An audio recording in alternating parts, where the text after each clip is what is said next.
Oh my god! Oh my god! Oh my god! Oh my god! Oh my god! Hello friends, welcome back to the channel. This is a different format than you usually see me in. I don't do like strictly gaming videos very often. I have posted a couple Fortnite gameplay videos with me messing around with Movie Turtle. I've talked about, gaming being very important to me, and it is. I love video games. I play a lot of them. I've been playing Dragon Age 2 with a very good friend of mine, and I've been enjoying it thoroughly. Hopefully gonna get caught up before Veilguard comes, maybe not before Veilguard comes out. I feel like that's a little ambitious, but in time for Veilguard to still be relevant. But anyway, today we will be journeying to Gravity Falls, Oregon, to be playing a game. I don't even know how to explain this to you. This is a dating simulator. It's not officially licensed. It is free. I will put the link below if you want to download it. I also downloaded a sound patch. We'll see if that works today. I honestly don't know how that's going to work. It is a free dating simulator that allows you to date the Stan twins from Gravity Falls, STANley and Stanford Pines. I thought this would be a nice little in-between video between my video on Journal 3 and my video on the Book of Bill. I finished reading Journal 3. I'm decoding it currently, but that video has already come out. Book of Bill, that book is supposedly a little more intense, so I thought this would help. get in the middle here and be a good time. I might learn some things about myself today, My entire For You page for the last couple of weeks has been Stan and Ford edits, and I've been learning all kinds of things about myself. So today, we're diving right in. We're seeing what all the fuss is about with Swooning Over Stans. I'm gonna have a great time, I think. And you're also here. So here we go. I've never played this game before. This is a completely blind reaction. I know it exists. That's pretty much it. I don't know anything else about it other than you can date either of the twins. Without further ado, I guess we just hit... Oh! There's sound! There is sound. Okay. I'm gonna turn it down a little bit. Music volume needs to come way down. Keep voice volume pretty high, and we'll bring the sound volume down a little bit, and that's gonna be a lot better, I think. Okay, this is really nice though. Like, for a free game, like, this is great. Or at least that's what you thought before the novelty wore thin. Ooh. As of now, your legs are cramping up, you've exhausted your travel playlist 2 times over! Impossible, mine is 16 hours long. And your stomach is begging for something to eat. On top of all of that, you're pretty sure you're lost! Driving through Oregon paints a picture of trees, trees, and more trees, especially on the endless winding roads that you're taking up north. All that breaks the pattern is a sign that zips past with words that you're just able to make out. Gravity Falls. I love that show. The road continues on, giant redwoods looming on both sides. You find yourself anticipating something, because as you drive on, you can feel it. Something strange is bound to happen here. Something weird. And that's when it happens. Your car picks up speed. Oh, what is the line? What is that, a woodpecker? Nah, but with these cataracts, I might as well be. What is that, a woodpecker?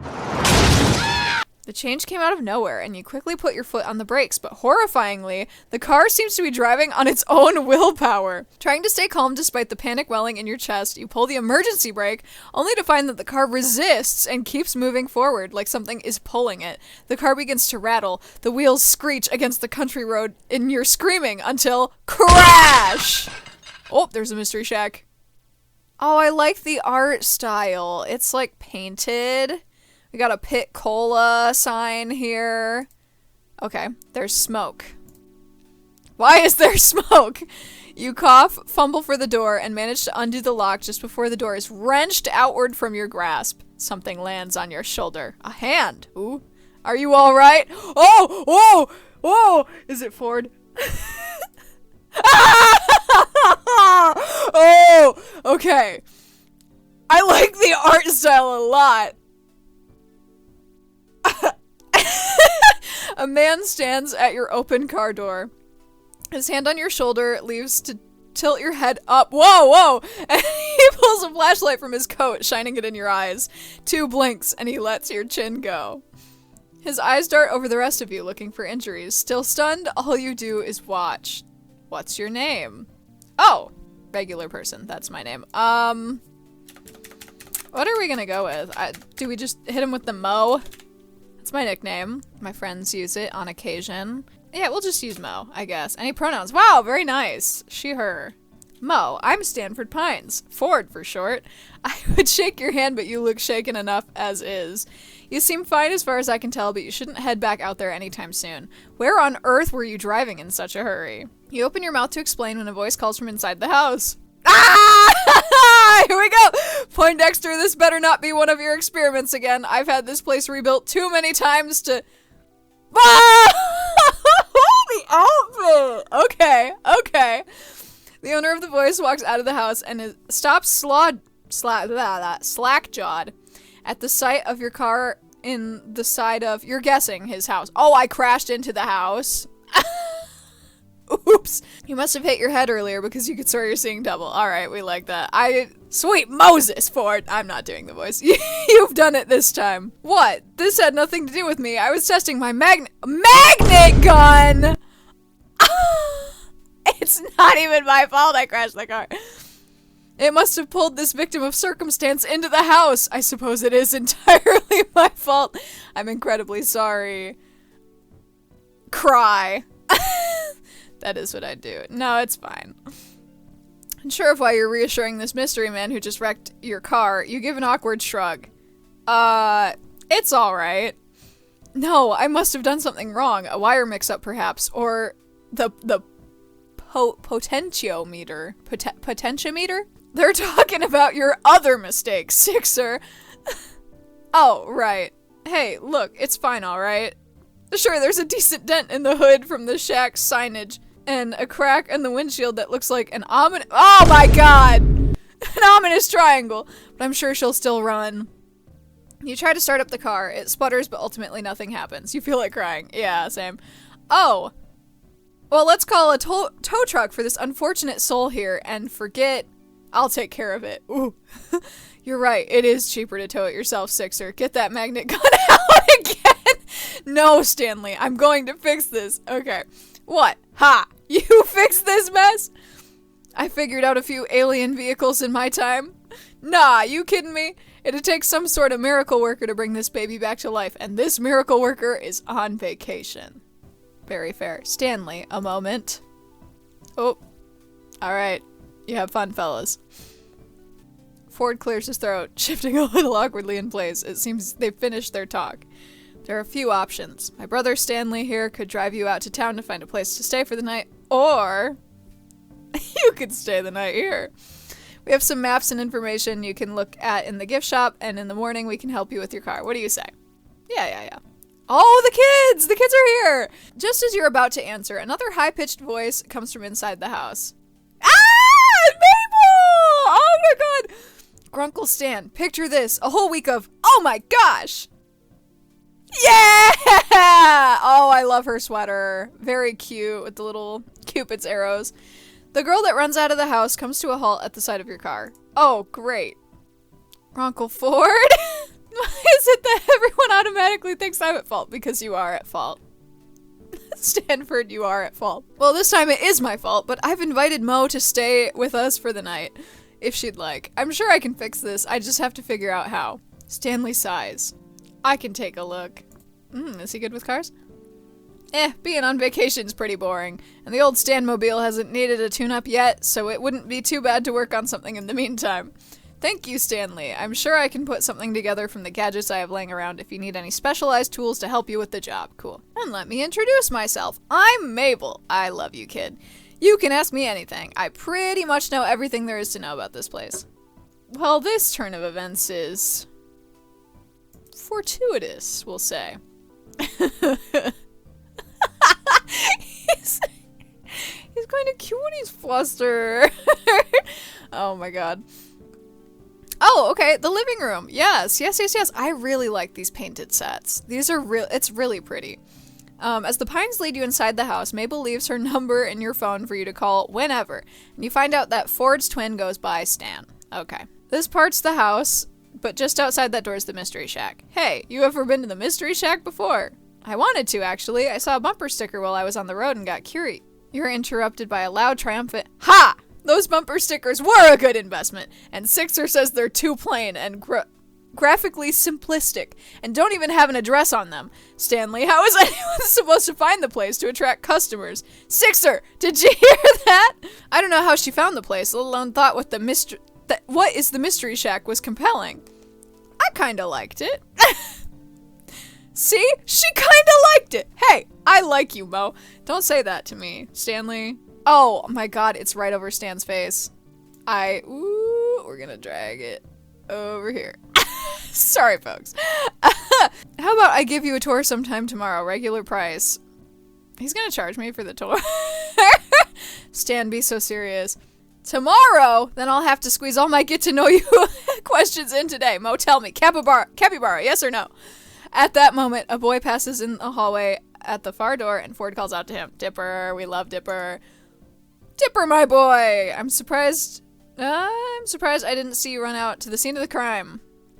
There's the child. Oh, they keep switching. I'm gonna try my best to, like, make sure you see all the art, because this is, like, important. But it's in, like, very inopportune spots on the screen, so I'm so sorry. I could shrink this, but I like the full screen. So, crime? What crime? I have an alibi, I swear. Oh, you have someone with you. Hey, haha, I'm not suspicious at all. I like that he still has Wendy's hat on. It's very cute. Did you guys see that car in the side of the shack, though? For a second, I thought the Manitars were back with a grudge. Yes. About that, Dipper. Meet Mo. I've, stranded her car here by accident. She's staying here for the time being. Sorry, stranded her car here? You crashed it? Yeah, the S in shack fell on it and everything, and the windows are cracked. One window. The windshield. Just the most important one, Ford, really, when you think about it. Really just the most important one in the whole car. And Mo was lucky to make it out alive! She's fine, no injuries, thankfully. The magnet gun's rather safe, despite never having been tested in a formal setting. Yeesh, did you not, like, take safety precautions or anything? Actually, the irony of the situation is that I was trying to install a safety precaution. Hey, if you two are gonna do your nerd talk, I'm gonna get Mo set up. I said I wasn't gonna do the voice, and it just comes out of me. I'm so sorry, folks. Mabel, sweetie, why don't you show Mo around? Let her stay in, the storage room. That's still empty, right? Make it empty! I want to say, I really like the writing in this game. It feels very canon. It's very funny. You could tell a lot of love went into this game already, like, before we even get into the love bits of the game. One day later. He forgot I was here. Ford, be so serious! For a good solid moment, Ford regards you in awkward silence. I believe STANley's taking a look at your car outside if you want to be there for it. Okay. You give a nod and make to leave for real this time when Ford speaks up again. And Mo? Aww! I'm sorry again for the accident. If I'd been smarter about, well, let's just say it's entirely my fault, and you shouldn't worry about this at all. Oh. When it comes down to it, STANley does have a knack for cars. I predict you'll be back on the road in a matter of weeks. Cool. Weeks? Wait, weeks? You can't keep the dismay off your face, and really can't bring yourself to try to, either. What am I gonna do with weeks?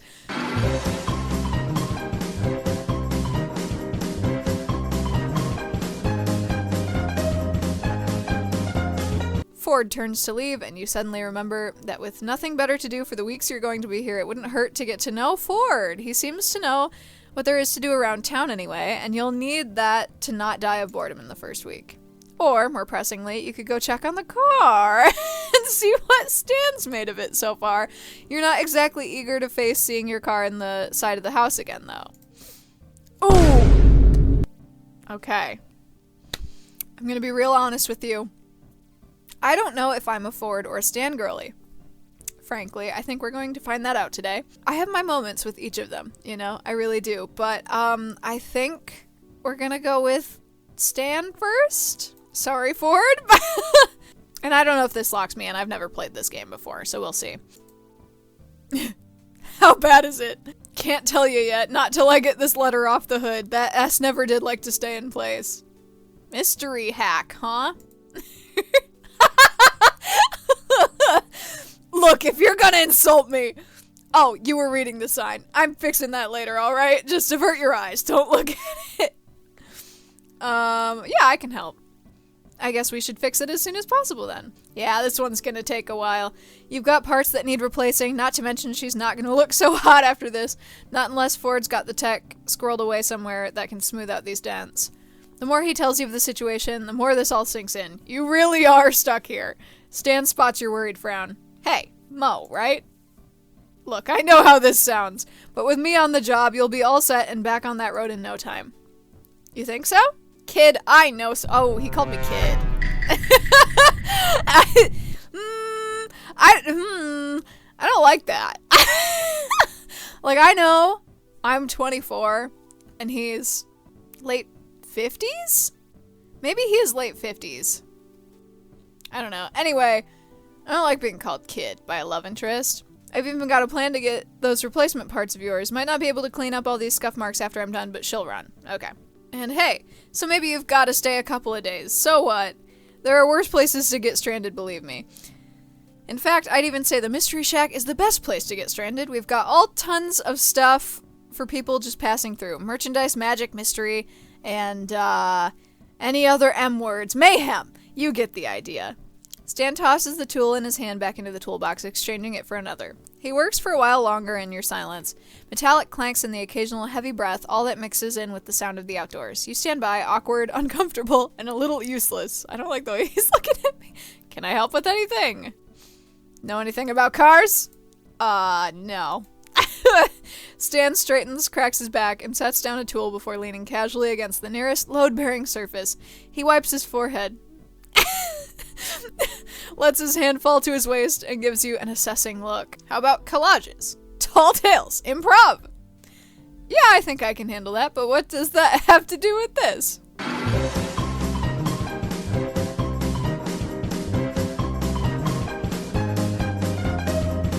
Follow me, folks. Well, folk. Get ready to be amazed. I'm so ready. Didn't you say the founder would lead this tour? Is Seuss the founder? Stan laughs. Ooh. What? No. I'm the founder. Built this place from the ground up. Well, metaphorically speaking, I mean the house was here and the junk was here, but I was the one who spun this place into a wondrous house of mysterious junk. Prepare to be amazed. You're still not very impressed, but his energy gets you hoping you'll be amazed anyway. There's a tour group in the showroom right now, so I'll be taking you in a different cycle that completely misses them. We're starting in the gift shop. Alright. Oh my god, it's the gift shop! Oh, I'm covering his face again. In one corner of the room stands a lumpy attempt of a statue labeled The Founder, recognizable as Stan only by the nose and glasses. This room usually comes after I butter the customers up to buying things, but since you're staying a while, I'll have plenty of time to sell you stuff later. Take a look around. If you see an impulse buy, make it. Nothing like trusting your instincts. Ooh, ooh. Okay. What do I want? Freezer full of iced goodies. I have a nut allergy. I can't usually have ice creams and stuff. Jar of eyeballs. No, thank you. Founder statue. Aztec calendar. I would like a pine tree hat. Oh, Dipper used to wear one of those. Seuss tells me they sold like hotcakes after Ford tossed his journals into the bottomless pit. Oh, this is lore. This is lore from Journal 3. I'm so glad I read Journal 3. The lore, guys, the lore! The lore! Those events have no correlation. Journals? Bottomless pit? We'll have a chance to swing by the bottomless pit later.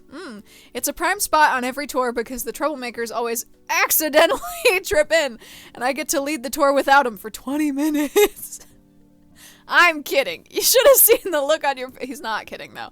Okay, this is really interesting. We're getting some lore. Yeah, tell me about the statue. Should have asked Mabel to carve it. Very nice. Aztec calendar. You absolutely know how to read that thing. And you should buy. I love that he's taking me on this tour and he's just still trying to make money off of me. Very in character.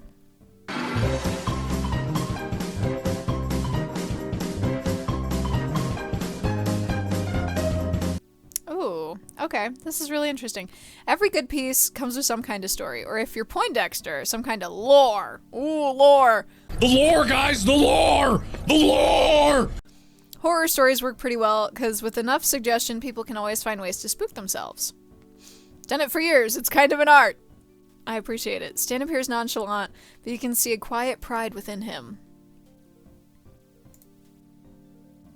Oh! You're still doing all the work, though! You said you've done this for years? I've always had a knack for it, even when I was a kid. Sure, there was a little learning curve involved. I've had a few unhappy customers over the years. Stan pauses, seemingly to reminisce, and that mixed smile grimace on his face tells you he's probably had many, many unhappy customers. But mostly I've run a great business on telling lies. I mean stories. You're learning from a true master, kid. Again with the kid. I don't really like that. Okay, this is interesting. This is lore. Why don't you run this place anymore? You work like you're still part of this place. What was your original vision for the shack? Let's get to the showpiece already. I do want to know these things. Yeah, why? Oh, okay. Oh.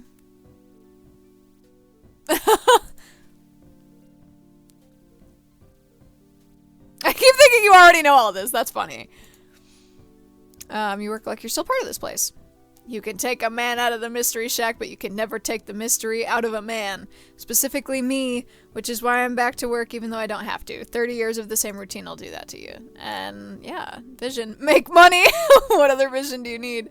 Yeah, I don't know what you're gonna do with this stuff. Surprise me. Okay.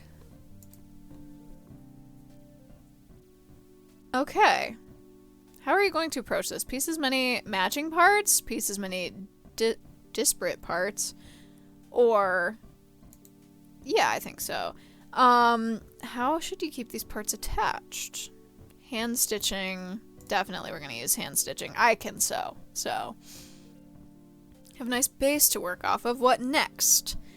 I think we're going to sculpt some stuff. Yeah. Oh, not bad at all. Thank you. What's the story here? Give it to me.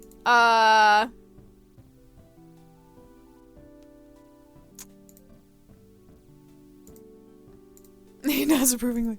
Oh, very nice.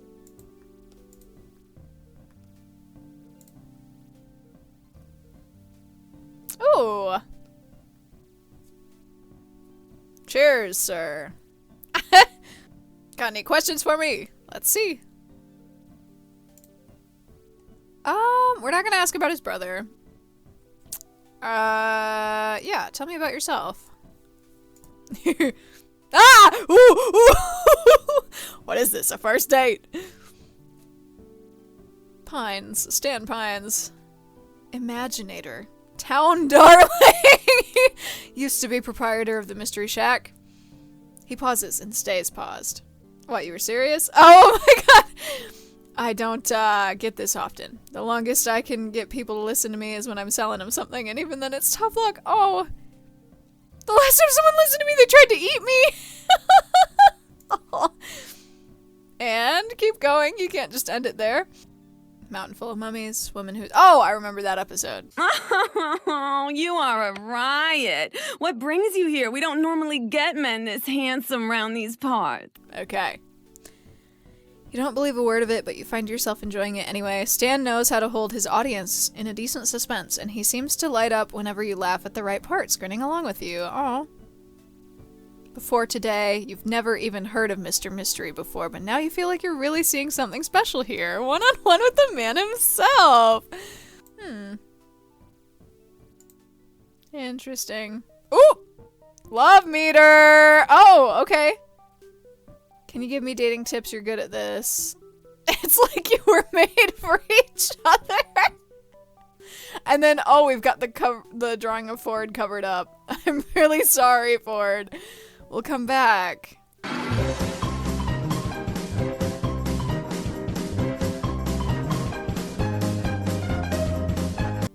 Chocolate milk, coffee, pink food coloring.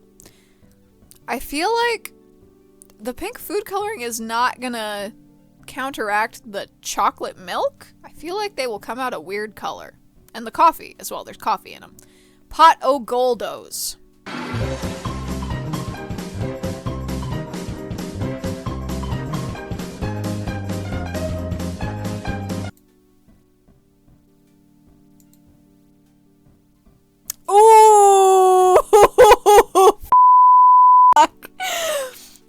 Mo, if in a totally made up and not real situation, you had to pick who your favorite was, who would you pick? Grunkle Stan or Grunkle Ford? Uh-oh. Like, say you're in a movie, like one of those weird Grunkle Stan watches on TV with the ladies in poofy dresses riding horses. I love that episode. I'm also a woman! Yes! Yes! In your face, Elizabeth! It's just like my life! In a way. Right. Like, really weird and kind of gross. Oh! Oh! They're here! Oh, wow. Ooh, Stan stays quiet. You catch him out of the corner of your eye. He's staring at you. A lopsided smile tugging at the corner of his mouth.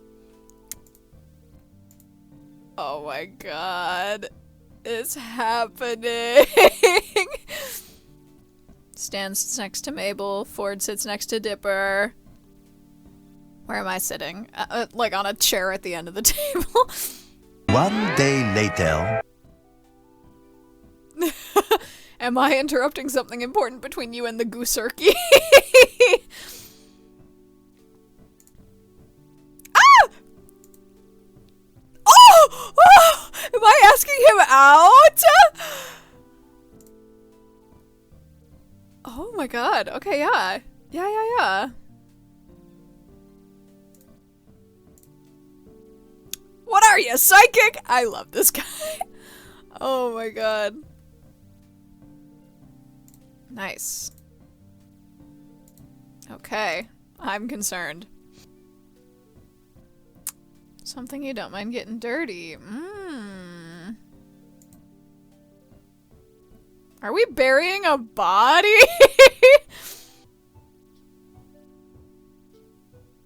About his criminal past. Very nice. Oh no! We are burying a body!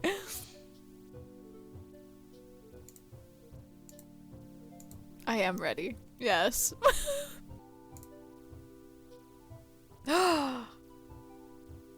Cinematic! So I take it we're not making a quick trip for milk and eggs? Is he gonna look at me? I thought he was gonna look straight at me and I was gonna get a little weirded out. Then where are we going? First stop is a buddy of mine, a hunter. I get all my taxidermy supplies from him. Okay. I really enjoyed making that showpiece with you the other day. I had no idea you were so creative. Oh. No, really, it takes a lot of skill. Oh. Do you have any other hobbies? Out on the boat with Ford. Hunting monsters, discovering things. He used to box. Oh, I don't want to offend him. Ooh!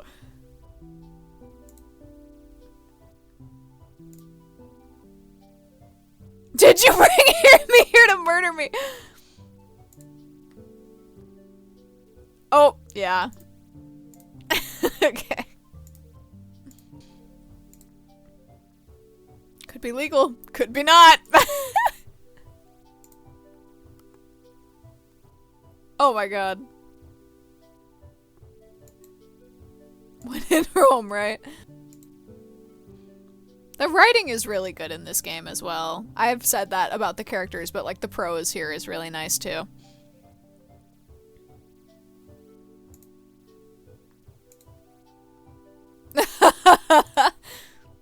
Yeah, I thought he would like that one. Ooh. Alright. A blonde walks into a bank in New York City. Oh no, this isn't gonna be one of those awful blondes or dumb jokes. He levels a withering look on you. Can I tell the joke? I don't know, can you? Anyways, blonde walks into a bank in New York. She goes to the bank manager and she says, "I'd like to take out a loan for $5,000. I'm taking a vacation overseas." So the bank manager goes, Well, miss, do you have collateral? We need collateral for that kind of loan. And she nods and she says she does. And she takes the bank manager out to the parking lot where she's got a $50,000 Ferrari waiting. She says, this is my car. You can hold on to it until I pay back my loan. Stan continues, glancing over at you and trying to suppress a smile. The bank manager's confused, but he figures if the lady doesn't pay, he's gonna have a nice new Ferrari in his garage, so he agrees. So he gives the blonde her 5 Gs, she hands him the keys to the car, and she heads off to Europe. A month later, she shows back up at the bank with the 5 Gs and the interest for the loan, which figures out to about $15. The bank manager takes the payment for the loan, and the interest has one of his employees bring the car out front bank for the blonde. Just before she leaves, the bank manager stops the blonde and says, lady, I'm real confused here. You're clearly loaded enough to afford this car, and you paid back the loan and then some. Why take out the loan if you're so rich? And the lady turns to him, runs a hand through her hair, and says, where else can I park my car in New York City for 2 weeks and for only $15? That's good. I like dad jokes, okay? Please don't be taking me to the Bill Cipher statue. I will cry. I got a thing. Uh-huh. Is he a werewolf? What's going on? I'm covering him up again. So sorry, Stan. Okay. For art. Oh. Are we stealing it? Oh my god! Yeah! Well, you did try to buy it first. Yeah, sure. Oh my god, he's Alrighty. If I'm doing crimes with Stan, like, what is Ford's storyline like? I don't understand. That was so cool. Genuinely. I think lockpicking is very cool. I've always, like, been vaguely interested in it. I've never attempted it myself. Wait till you see this kid. Alright. Alright. Ooh. Paintings of sad clowns! Be so serious, Stanley. Hillbilly Chump has a collection like this. Is this Gideon Gleeful's house? Perhaps. I'll show you the one we're here to get. So funny. It is a little creepy. Kind of a niche thing, sure.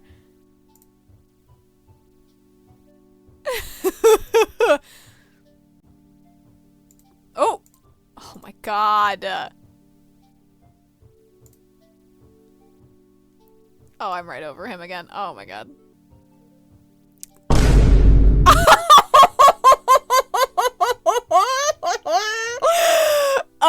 All I have to say is the pterodactyl episode.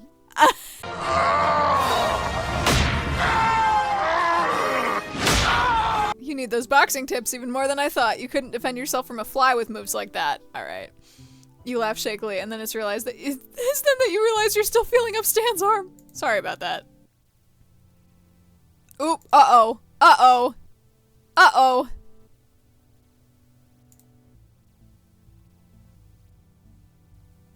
Oh my god! Oh! Oh my god! Gun! That's crazy. Oh my god! We just had gunshot! Damn you, Pines! Oh. My mom is calling me. 1 second. I've ordered my Taco Bell. We got the painting. We're in the car. Excellent.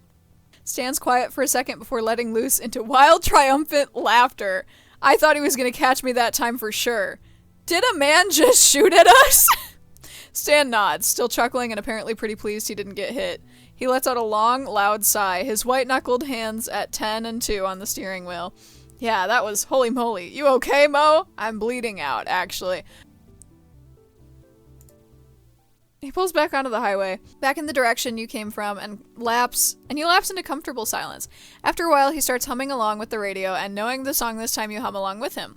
Gravity Falls welcome sign passes again, but the route Stan takes doesn't seem to lead back to the shack. Instead, you come to a stop outside rows and rows of used cars, a car dealership. Oh. Stan slides out of the car, withdrawing something from a pocket within the breast of his jacket. Once you get out and around the front bumper, you can see that it's a cigar. Oh, I didn't know he smoked.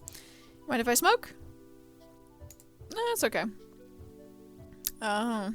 I'm already a bad enough influence. He chuckles and withdraws the pack of matches from his pocket, and his face is bathed in the light of the flame. Ooh, romantic. From your place, a ways down the road, Stan surveys the lot, sweeping back and forth until they land on what looks to be a fuse box under the dark overhang of the roof on the far side of the dealership. What are we getting? New drive belt, some spark plugs, couple other things I can't remember the name of, and aren't worth explaining. Won't take all night though, right? He shakes his head, taking a long drag from the cigar, smoke rolling off of his lips and into the night. You lean back against the front bumper of the car next to him and stuff your hands into your pockets. There isn't much light pollution around here, so the stars are bright and numerous above. Provided your car gets fixed up, this might not turn out to be such a bad trip. You take a breath in through your nose, the smell of sweet, heady cigar smoke and crisp night air filling your lungs. So how are we doing this? We gotta get rid of the lights. I doubt Bud's clever enough to have night vision cameras. Yeah, Bud gleeful, I'm thinking. He laughs a little as he speaks, smoke blowing out into the night with each individual laugh. But we cut the power to the whole place and the cameras are gonna be gone anyways. So we cut the power, find a car of the same make and model as yours, and I dig out the parts your car needs. Oh my god! Listen, when I said be gay, do crime, I was only a little serious about the do crime part. Stan turns his head and looks at you, waving away a fresh cloud of smoke as he accidentally exhales in your direction. You sure? Yeah, I got it. The two of you stand there in silence for a few more minutes before he bends down and grinds his cigar cold on the asphalt, straightening with a groan and a huff of quiet laughter. Yeesh, starting to remember why I quit doing this kind of thing. You sure you're alright with this kid? You know, robbing the place? You don't think I can do it? No, that's not it. You've been keeping up with me just fine all night. You just don't seem like you have a lot of experience here. I think I've gotten plenty of experience tonight alone. He smiles, a warm and genuine expression that ignites something fuzzy and soft inside you. You don't notice you're staring until he turns away and moves towards the trunk. He reaches into the car and pulls a lever under the driver's side of the front seat, and the trunk pops open. You follow him to it, and after rummaging around the contents for a while, he pulls out a pair of pliers. Alright, you go over and take care of the lights. I've got a few things to get together. Oh.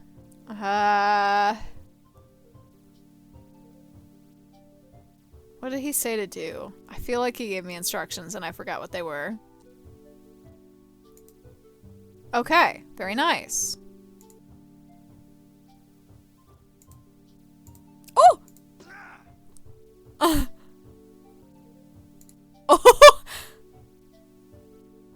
Oh!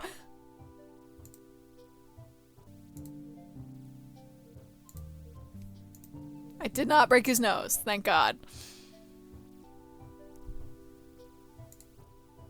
I'm gonna be a good girl and I'm gonna keep a lookout. Doesn't take long for him to get what he needs for your car, shutting the hood and setting his pack. Okay. Oh, the cops are here! Oh no! Wee woo! Wee woo! Are you stealing parts again? No. Stan inches closer to you until your shoulders touch. Ooh. And behind you he pushes the bag into your hands before lowering his voice to speak to you. Run for it! Keep the bag out of sight and toss it into some bushes nearby. I'll get it later. Oh, oh my god! I got arrested! Oh my god! Go for the cop's gun! That does not seem like a good idea, frankly.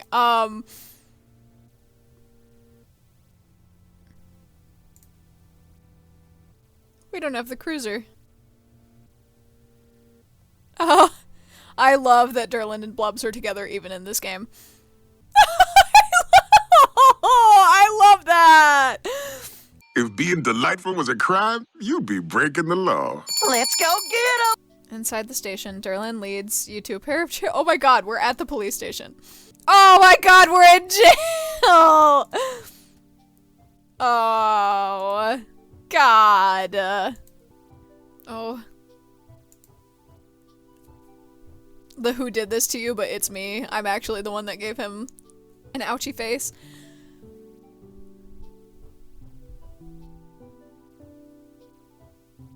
Well, this is not so great. Ooh. Oh.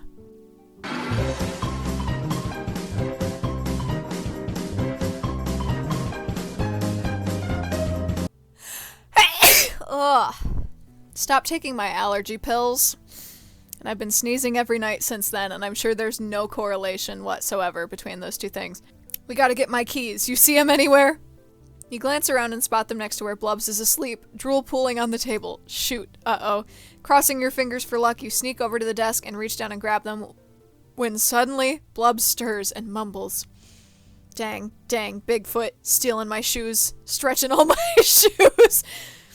Stan snorts behind you, and you manage to suppress a laugh as you pluck the keys away. Wait, hold on! Oh, the painting. Stan disappears into another room, and you're stunned, wondering what the hell he could be doing right now that's more important than escaping. Before you have the chance to call him something you might regret later, he reappears in the doorway with the troublesome clown painting under his arm. Seriously? Slipping out with only a click of the station door closing behind you, you and Stan climb into his car and escape into the night. After stopping by Bud's dealership to pick up the hidden backpack, you and your partner in crime head back to the shack in comfortable silence. You'd feel tired if it weren't for the adrenaline. You carry the backpack inside while Stan brings in the clowning? I don't know. And the briefcase, setting both on the kitchen table. I'd call that a successful night. Even though we got arrested, so would I. And fun, too. You grin over at him and realize, in the bright kitchen light, that he's still got blood on his face. Oh my god. Let me patch you up, baby girl. You've got... Well, come here. You pull one of the chairs out from under the table, gesturing for him to sit down. Oh my god! Oh my god! Oh my god! Oh my god! Oh my god! Oh my god. Okay.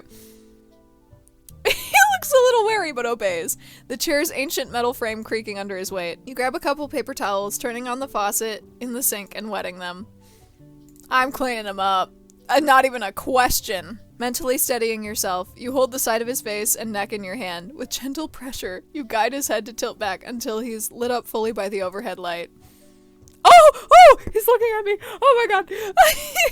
You can feel him blush under your hand, his skin heating up, and he seems too surprised to protest or even speak as you wipe the now dried blood from his face. He's quiet while you work, watching you with warm brown eyes rimmed by dark lashes.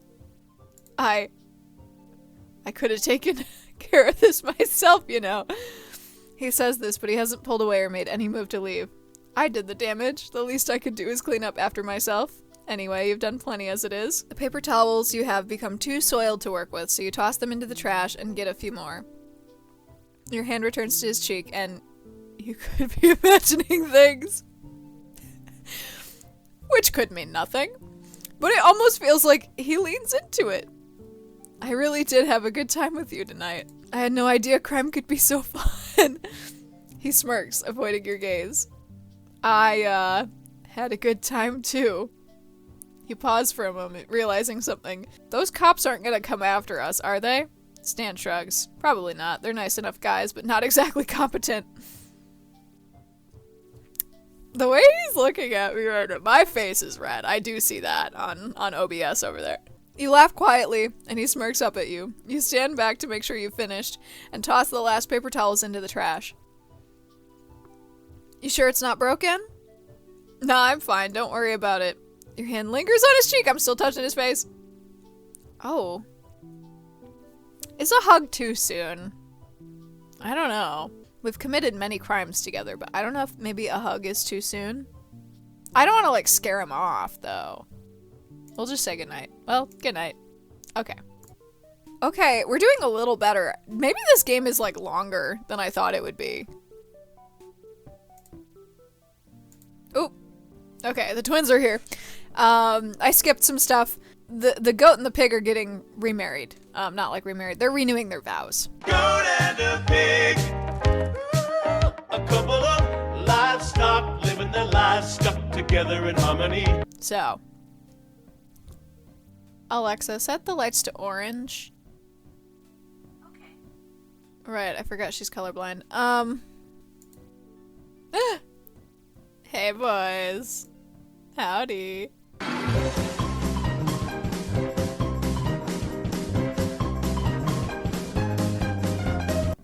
Husband and husband again. Excellent. Gay rights.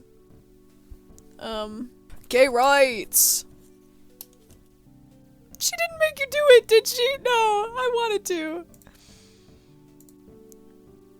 I'm very invested in the marriage of a goat and a pig, you know. Oh, she has drawn me with one of the twins. I'm gonna take a wild guess which one. Mo, I'll be frank. Woo! Woo! Woo! I've been trying to find a match for my grunkles for a while, but I never seem to get their matches made. Sorry, a match? But then it's like you were pulled from thin air, attracted to the shack by a magnet of love. It was a sign, and this week just made the chemistry you share with him obvious. You know who I'm talking about, right? Obviously. I assume if you had done more with Ford, it would probably give you both options. Exactly, Grunkle Stan says he's not looking for love anymore, but I think he says that after every rejection, he's a romantic deep down. I can feel it. And you know what they say, even if you're not looking for it, love will find you no matter what. Well, you've certainly had enough time to form your opinion of Stan, and it's shifted and changed with every additional minute. He's got his own fair share of mysteries, and damn it, you're curious. There's plenty of potential there. I can see it in your face. You know what would really get this chemistry going? Talking to him. Matchmaker Mabel is back in the game! Excellent. Uh-oh. Yeah, well, word travels fast, and Mabel sends out mass update texts. Just tell me one thing. I know my grunkles can look after themselves, but can you promise you won't hurt Grunkle Stan? You can trust Stan. And be ready tomorrow afternoon for your lakeside date with Grunkle Stan! Do old people even date? Kind of hard to wrap my head around. I hope Mabel doesn't ask me for my help tomorrow.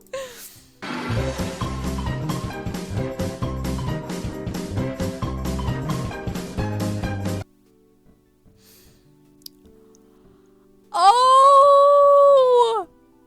He made a hat for me! He made a fishing hat for me! Pow! Pine's family fishing hats. That's hand stitching, you know. Oh! Oh! Oh my god! Oh! Ah! STANley! Oh. Did you really make this for me? Mabel wouldn't let me leave until I made you one. Said it was nicer if all of us had matching hats or something.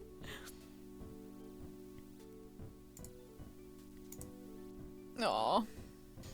Let's get to the lake before all those tourists take all the good parking spots. We're at the lake now. This is like a more in-depth game than I thought it was going to be. I thought it was going to be like a 30-minute play. We are nearing an hour and a half now. A birthing! Grenda Jr. is having a baby right now. I don't remember who Grenda Jr. is. It's been a while since I've seen the show. Can't she hold it in? Isn't that a thing that happens? Iguana. Okay. Oh. This may be orchestrated. I thought lizards hatched from eggs. That's a really good point.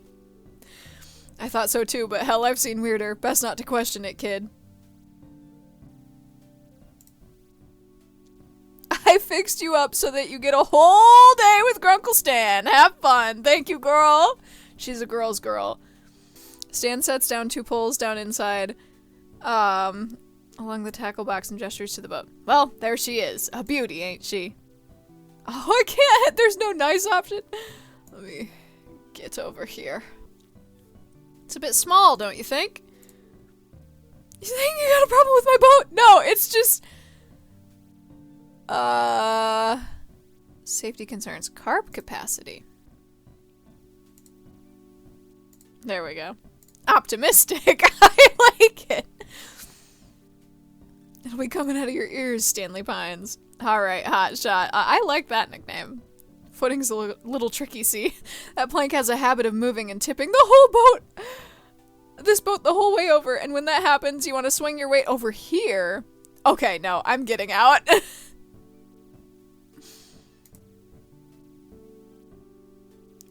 Toots! Whoa! Whoa! This isn't the only fishing vessel I own. The other one's bigger, called the STANley 2. Creative. Hey, I'm not joking this time. I've got pictures. Hold on, and you quit standing. Take a seat. Don't want to lose your balance.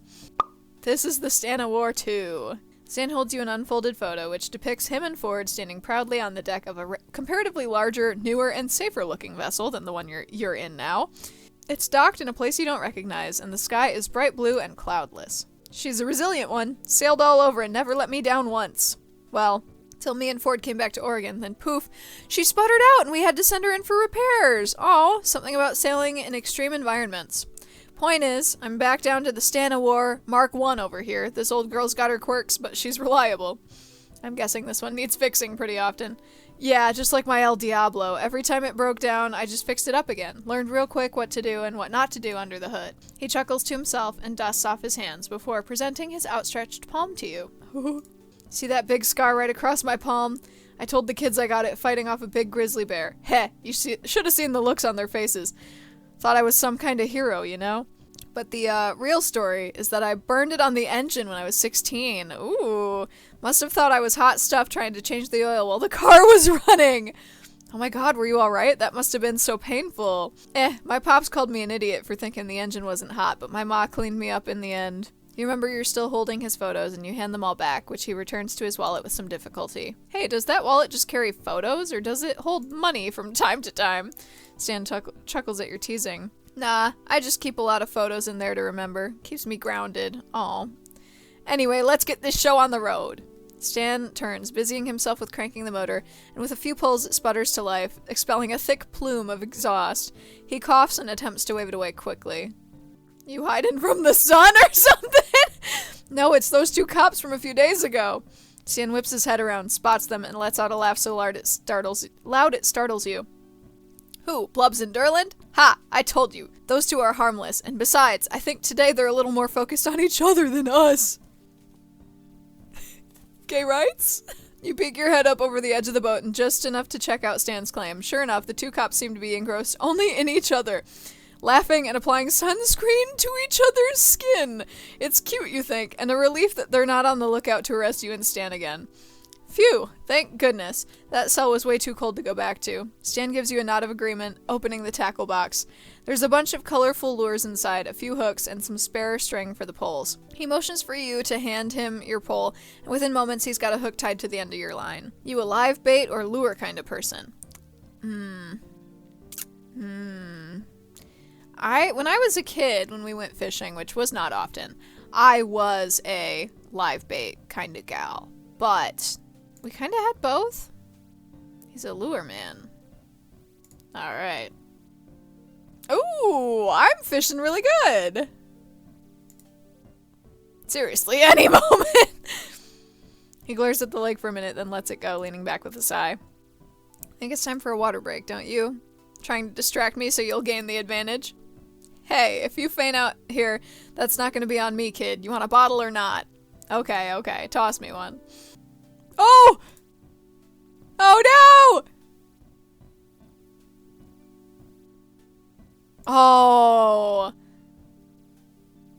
Stan is wringing out his jacket, muttering under his breath something about damaging good Moroccan leather, when a sudden and violent cold chill runs through your body. Despite the warmth of the sun, your soaked clothes and clammy skin from the water catch up to you all at once and you start shivering. Oh, jeez.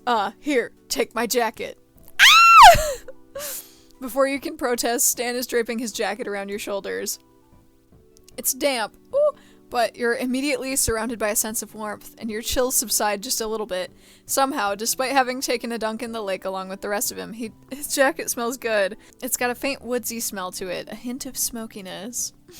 It takes everything in you not to bury your nose into the thick of it, girl. Be so serious. While you're busy taking in the jacket, Stan hops into the driver's seat and has the El Diablo cranked and running in a flash. You need a ride back? Stan, you are my ride. I know, I'm just teasing ya. He reaches across the bench seat and opens the passenger door, motioning for you to come inside.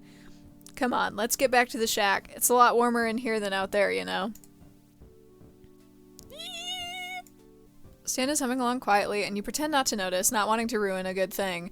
The breeze from the open windows is calming, and as the trees whiz by, you don't regret getting soaked anymore. It's not long before Stan pulls up to the shack and shuts off the El Diablo, and you both exit the car. Your limbs crack and pop from the exertion, and only now do you realize just how exhausted you feel from the day's adventure. Man, you'd kill for a nice, warm, dry bed right about now. Oh, hey, Mo. Stan halts for a moment and scratches the back of his head nervously. He's looking at the ground, shuffling his feet back and forth, trying to find the right words to say. I kind of feel bad about getting you all soaked today. I promised you'd be in good hands, and then everything went right to hell in a handbasket, didn't it? Stan, it's fine, really. Do you like campfires? Ooh! What? I asked if you like campfires. Yeah. Ooh. I figured you're still pretty damp, and I'm sure you're hungry as hell since we didn't catch any fish, so... I mean, we did. They wound up back in the lake, so... He trails off and gestures at the fire and the marshmallows again. It's the least I could do for screwing up your day. Oh my god. Stan. Thank you. Ooh! We're getting there. Maybe there is a lot more to this game than I thought. Quite frankly. We'll see. I don't know if I'm going to be able to finish it today. I really did think I could just zip through this whole thing. This is great.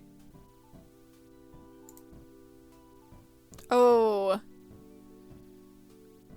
Bushy red beard. This is Wendy's dad. I don't remember his name off the top of my head. I'm going to say it's Dan. Oh, I did it. Oh, I don't really want to sit with him though. Because what if Stan gets jealous? We're sitting with him. I will do a juice. Ooh! It was that public. Splash sent a lot of fish swimming my way though, so thanks. Does word always move that quick around here? You worried about that now? People in town were already talking before that. You just gave them more to talk about. Ooh! What were they saying? He shrugs. If a slab of solid stone could shrug. I don't listen to gossip. Gossip happens to come to my ears. Okay, okay. I will do the eggs and bacon. Yeah, we'll ask about his family. We gotta build up to the Stan question. Wendy's, yeah, his daughter. Marcus, Kevin, and Gus. I did not know their names before. I'm not asking about his wife. 4 kids, huh?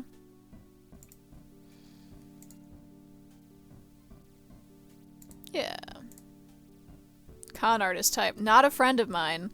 But as long as Wendy's getting paid out of his pockets, I don't care either way. It doesn't matter what I say, though. Looks like you already know what to think of him. Yeah, alright. Ah! How long have you lived in Gravity Falls?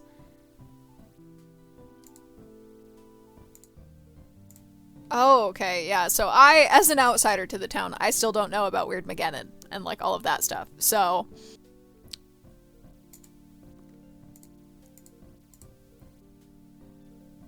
Oh. Called him every night. Oh, not again! Message number 36. Hey, handsome. It's me, Lazy Susan, calling to say hi. Oh.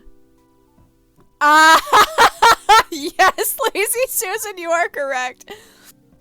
Did he fix my car already? I don't want to leave. Oh, very nice. A boxing ring! You ready to learn how to hit? Absolutely.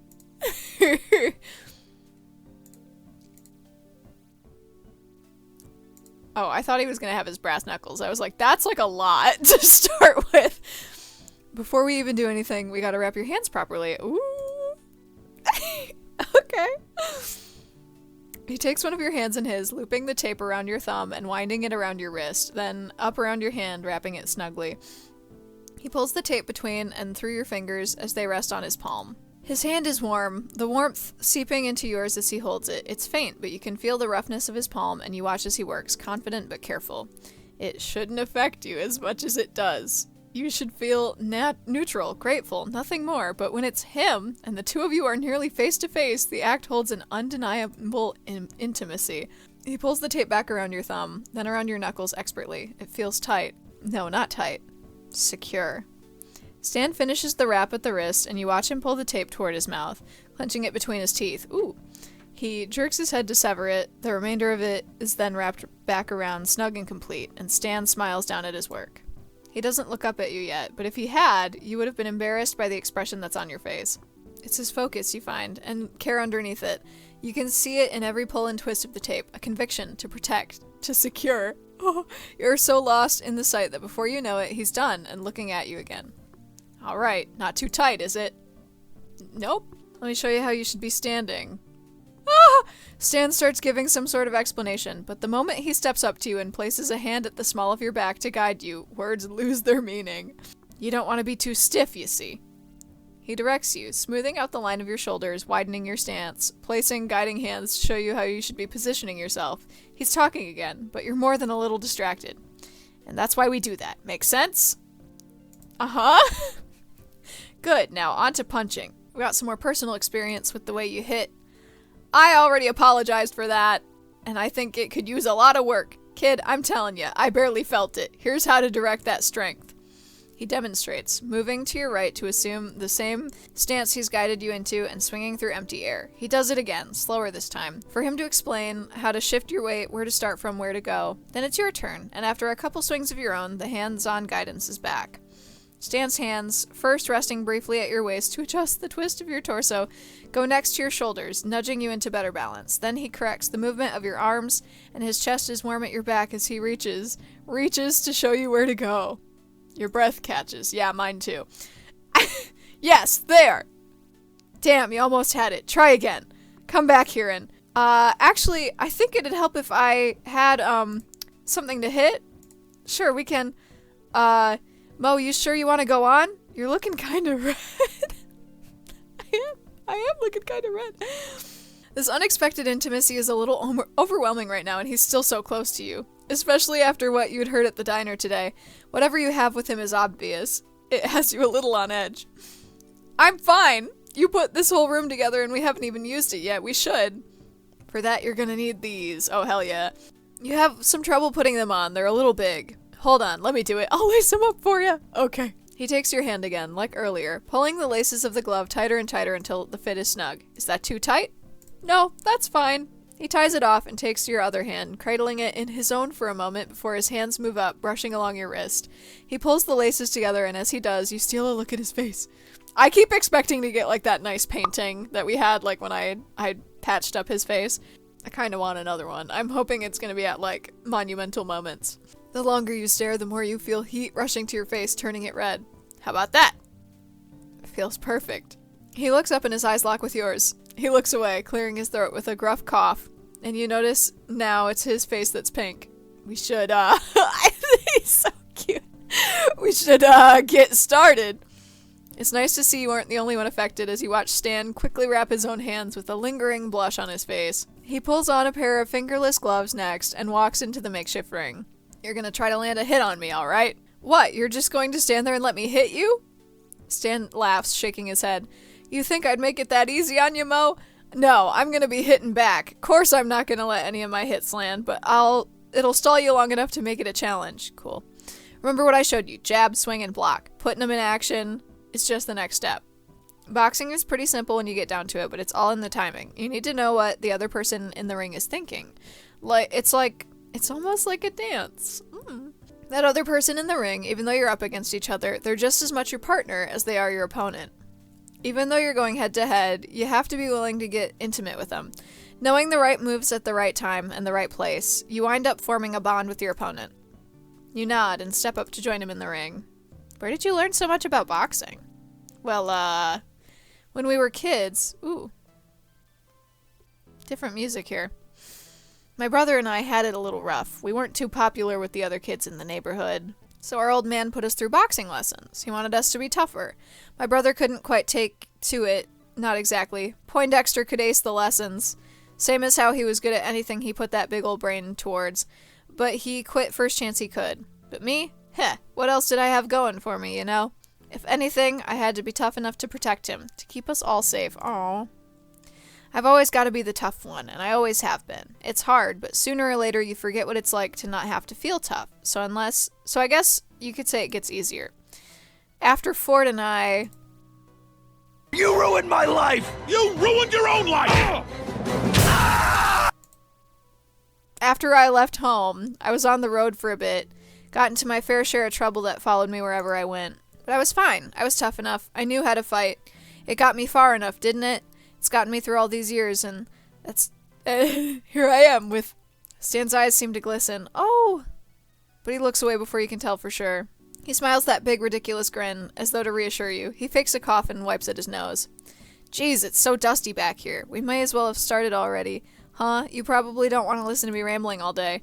Like I said, timing is key. Is it the time to make that big swing? Or will they be able to block it? Sometimes it's smarter to just take a quick jab. Even if you don't hit that hard, being quick enough to wear your partner down and keeping him blocked is enough to get you there. So let's dance. Aye, aye, sir. Oh, okay.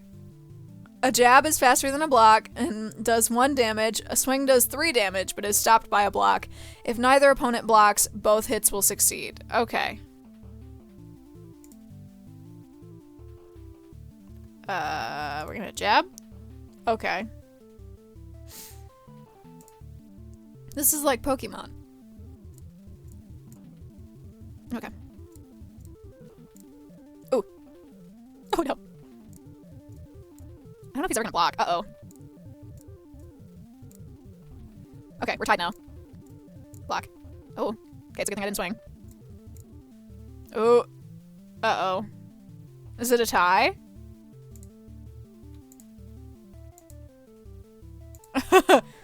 That's fun. It's been too long since I had a decent fight. Hey, you were great. You laughed too. The two of you lock eyes again, and there it is. That warmth. That redness. Ooh. You're both covered in sweat. Ah! And out of breath. And even though you're both exhausted, you still pick up on a light in his eyes, an eagerness. There's something here that's been waiting to break this moment of eye contact. Breaking the silence, you decide to be the first to act this time. You know what? I think... Oh, wow. Wow, girl. She's so bold. I think I'd love to dance with you sometime. Yeah, we should do this again. Definitely. But I mean, I think I'd really like to dance with you in a more literal sense too. Holy oh! But not as opponents, but together, you and me. You hope he feels this too, this connection, this chemistry you have. It can't just be you. Your breath is held, nervous, and while it felt like time stood still in the space of that pause, just a second later, Stan breathes in, and then he speaks. Ah! I'd like that, you know? I'd really like that. Okay. He's smiling in a way that lights up his face like you haven't seen before. You're smiling too, wide and goofy, full of a sheer giddiness you can't contain. There's something intoxicating about it. With that feeling running through you, it's a hard fall back to earth.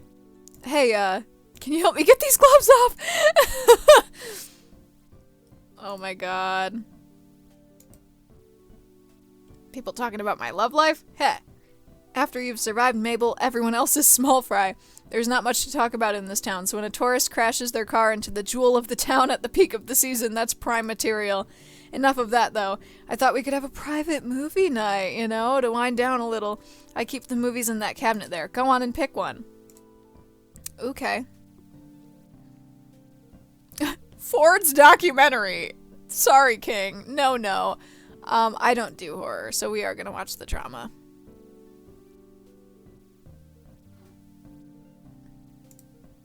Oh!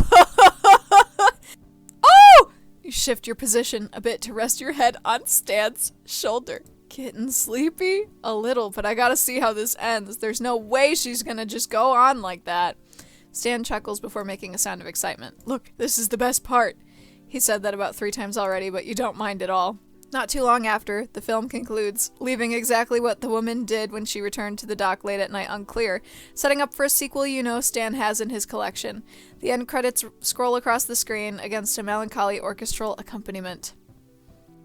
That's a good movie. By the time the credits are over, you're sleepy enough that you can't imagine getting up from your spot. Stan seems to feel the same, but the jarring shift of the TV screen from black to loud, snowy static brings him to his feet. He grumbles, switching the unit off but not bothering to take the tape out. You were right, that was pretty good. Of course I was, Mo. Stan offers you his hand to help you up and out of your seat, and you accept. Your eyes meet for a moment, the faint glow of the table lamp catching in them before you break the silence with a laugh, smiling tiredly. Thanks for the session today. My arms are sore, so I hope that means it's working. It's then you realize your hand is still in Stan's, and he beams at you. Oh, definitely. Well, good night then, Stan. See you in... You glance at the clock. A few hours, I guess. Sure, good night, Mo. Ooh, we're getting there! We are getting there. Okay. So I am gonna save here. Wow. That's a lot of empty slots. This is crazy. 11? 12? What the hell? Why are there so many slots? Quick saves. Automatic saves. Oh, that's really nice too. It looks like there's kind of a lot of chapters. And they have fun names, which is nice. Disco night? What? Exciting. Okay. This is really fun so far. I'm like really... Ooh. Black screen. Really into it. I'm gonna, finish up the game another session, but it will all be in this one video. I'm just gonna do, I guess I'm just doing Stan's path then in this video, and I'll do Ford's maybe after I read Book of Bill as a palate cleanser for that, because I know that does focus pretty heavily on Ford. So we'll see. But yeah, that's it for this session. I will see you in a minute or two. Hey. We're back. Day 2. I'm ready. I'm ready to go. I got another Pit Cola. I'm wearing my Wenches Want Me shirt because it has my ex-wife still misses me. Butter Aim is getting better vibes. My ex-wife still misses me, but her aim is getting better. Her aim is getting better. Because we're going for Stan this run. Yeah, and like I said, it's a longer game than I thought it was, so I'm really excited to get into it, to see where we're going. Checked all my footage. Audio seems to be okay.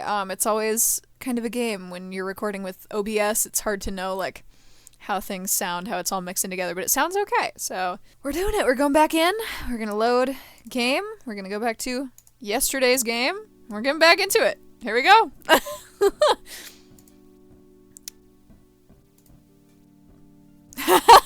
So Waddles is here, obviously. I would die for him. The plump pig is lying on your chest, and boy, he's real hefty. Mo! Ah!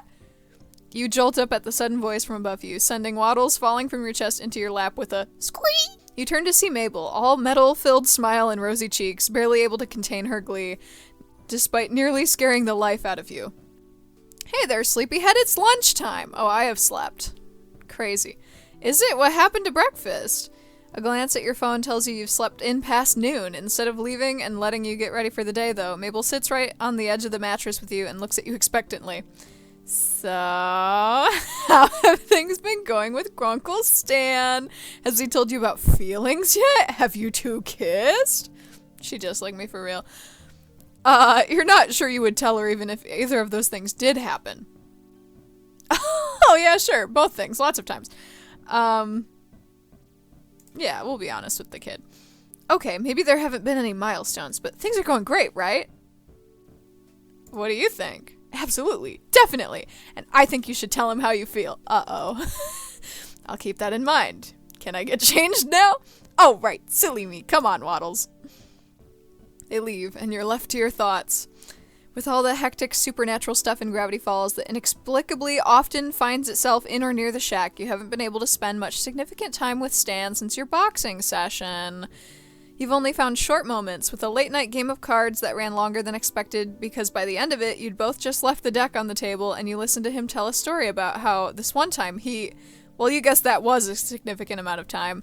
You just never really wanted those moments to end. Oh. And just yesterday, Ford came up to you in the kitchen, standing with a bowl... Excuse me, ma'am. The dog will be barking. She gets fed in less than an hour, and every time that occurs, she feels the need to notify the entire house that it is less than an hour until dinner time.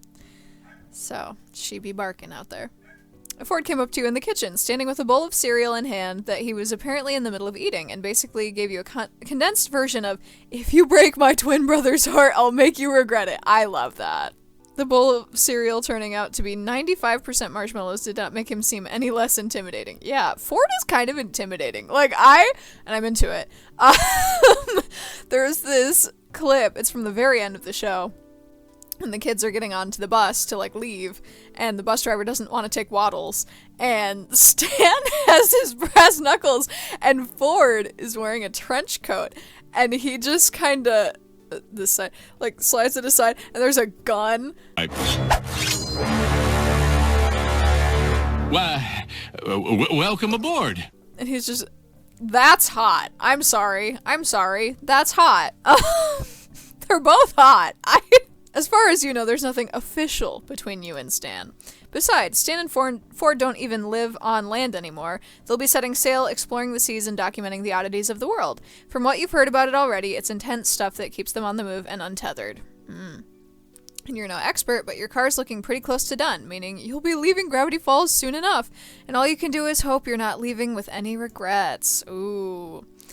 Heading out through the back door so that you don't disturb Seuss's current tour, you round the house to where your car has stood still for the past 2 weeks. Sure enough, there you find Stan, staring thoughtfully into the hood before he spots you and brightens. Ah! Hey, how's it hanging, Mo? Okay. Yeah, so let me pop open my Beveragino. I can't function without a fun drink. I'm sorry. I have the Pit Cola, obviously. And then I also have, water on deck, always. Both. We love. Yes. Shout out to Movie Turtle for getting me that cup. Love you, sir. Fancy finding you here. How's the car coming along? Ford said you wanted to talk to me. Yeah, how's my car? Oh, yeah. Gave me some trouble for a while there. Your car's almost good to go as far as I can tell. I'm planning to take her for a quick test run around town to make sure. Sounds fun. When do we go? You ain't coming. Okay. I don't want you inside if there's an explosion or something. There won't be, but it's just a precaution. Oh, okay. But, if you were free tonight, I figured we would, celebrate. Yeah, sure. What do you have in mind? Can't tell you. That'd just ruin the surprise. All you gotta worry about is yourself. Meet me back here in a few hours and wear your best duds. Stan shoots you a wink, twirling your car keys around his fingers. That's kinda hot. Before he turns and gets into your car. Unsure why you couldn't go with him and hang out tonight, you wave a goodbye and watch carefully as he revs the car to life. It works! And hey, no explosion. He gives you a thumbs up, which you return, and pulls out into the dirt road towards town. A handful of hours later, and it's just about time to get ready for your date. Stan got back to the shack a moment ago, and through the window, you'd spotted Mabel talking to him outside. Though you couldn't figure out what they were saying, you laughed to yourself when she took his face in her hands, squishing his cheeks and looking him straight in the eye. A cute intimidation tactic, maybe.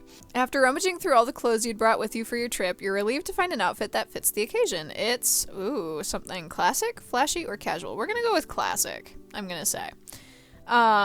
Feeling good about the outfit you chose, you head outside to meet Stan. What if he shows up in a suit? You step out onto the back porch and are met with his back to you, looking off into the distance. You're about to call his name when he turns in your direction, and your words die on your tongue, speechless at the sight of him. Oh my god. Ah! It is a suit, and he looks handsome. Your eyes catch on the way his gold chain glints in the light, drawing your attention to his proudly exposed chest, helpfully framed by the cut of his shirt. The buttons almost strain to contain how good he looks. And your gaze follows the line lower to how Stan whistles playfully at the sight of you. Aren't you a sight for sore eyes? I'm gonna thank him. I try. Thanks for the excuse to put my nicer clothes to use. Oh, he called me babe. Okay.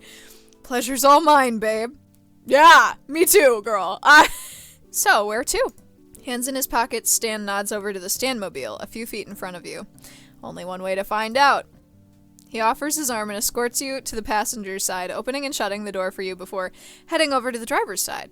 While you were already looking forward to this, the way Stan looks makes you all the more eager, and that cologne? It suits him. You watch him, thinking to yourself just how crazy this all is. Your brain is telling you to get a grip, but your cheeks are beginning to ache from smiling so much, and you can't bring yourself to mind. The El Diablo soon purrs to life, and you're on your way. Since you don't know your destination, you're not sure how long the ride will be. Not like you mind at all. Yeah.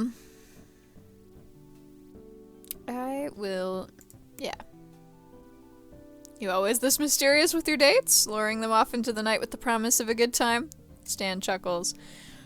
Nah, only the ones I like being around. Good to know. Besides, you should definitely know what to expect from a drive with me by now. The unexpected? Bingo. You gaze out the window again, unable to keep the smile from your face. Another minute or so passes before Stan speaks again. Alright, we're almost there. Close your eyes. Really? Yes, really. And I've got a blindfold in the glove box if you can't keep yourself from peeking. Somehow it sounds like he's not joking about that last part. Last part. After what you've seen with him, it wouldn't be a surprise. We're gonna leave that one alone. You laugh, but close your eyes as he told you to. It's fine, I've got it. I promise I won't peek. You keep your eyes closed for another minute or two as Stan begins to tell you about the time he was hog-tied and blindfolded by some thugs on the side of a desert road. Just as he gets to the good part about how he had to hitchhike using only his nose, the car comes to a stop. You both hear and feel Stan put the car into park and realize there's muffled music not too far from you. Can I look now? Hold on. Stan exits the car and the footfalls tell you he's walking to your side. In a second, he's there, opening your door. Can I look now? Stan chuckles. Unless you can walk with your eyes closed. You open your eyes to see, a rundown diner. Greasy's, to be exact.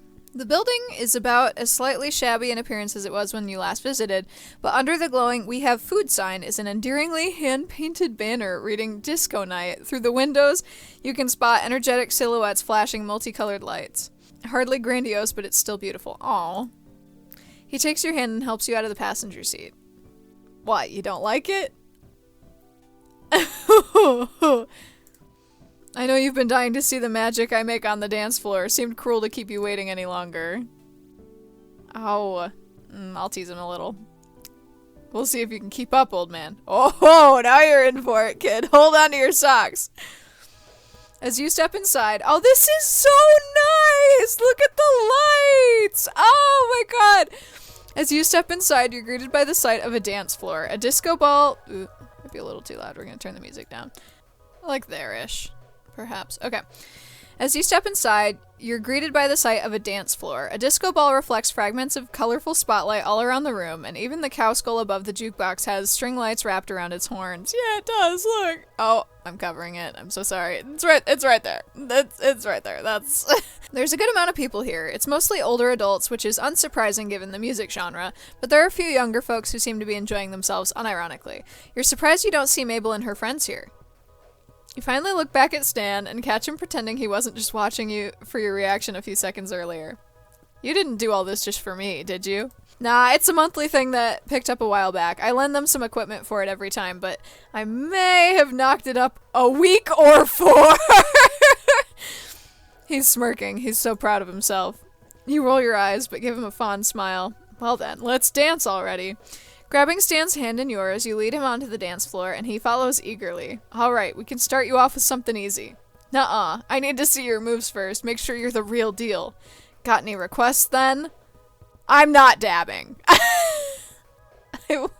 Yeah. Whatever will impress me the most. Make me swoon. Girl, don't say that. Stan assumes a serious pose, pausing dramatically before he busts into the cheesiest hustle move there is. My eyes! Stan laughs freely. Any other requests? Foxtrot's a thing, right? Can you do that? I'm not quite the young buck I used to be. But I still got some trot in me. And you dance. Before you know it, the song has passed, and then another, and another. You weren't too sure at first, but Stan's actually a really good dancer. He's light on his feet, and he's definitely got rhythm. He knows just where to guide you. How to hold you. Oh god, you hope your hands aren't sweaty. Are you sweaty? Your face sure feels hot when he shoots you a wink before leading you into a half turn that lands your back flush against his chest. You're keeping up pretty good, Mo. You having fun? He asks low in your ear. Whoa! In a way that makes your heart flutter as you sway together. Only because I have such an amazing partner, I could say the same thing. Stan laughs, bringing you back to face him, but the song ends only a second later and he releases his hold on you. It's a slow song, and Stan raises his brow at you questioningly. Of course you want to continue. Laughing, you take his hand in yours and guide it back to your side. Stan beams and brings you closer still. You're about to rest your palms against his chest, but change your mind and rest them on his broad shoulders. You're almost nervous to look him in the eye, but when you chance a glance upwards, you're so pleased with what you see. You've been close before, intimately even, but this is a whole new ballpark. Face to face, moving slowly as one, nothing to distract the one from the other's gaze.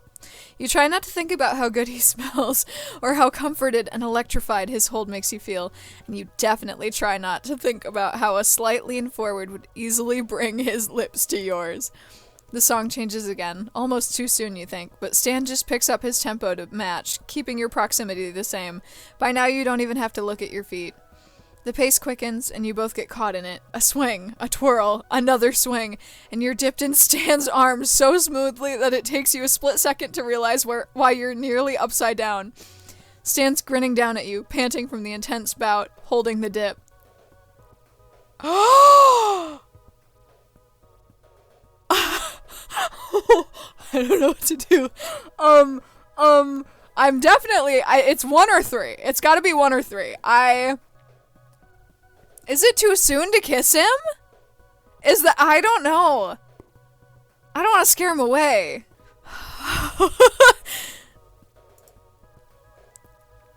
Surely there are stars in your eyes as your gaze holds Stan in amazement. Apparently pleased at what he sees, he laughs and brings you back up into his arms to finish off the dance, just as the song ends. A quick glance around the room lets you know that most of the surrounding patrons were watching the two of you dance. They look away as you notice, some whispering and some getting back to their own technique. It's Stan who speaks first. You hungry? Yeah, sure. Not what you were expecting, but you're kind of relieved he's keeping the mood light.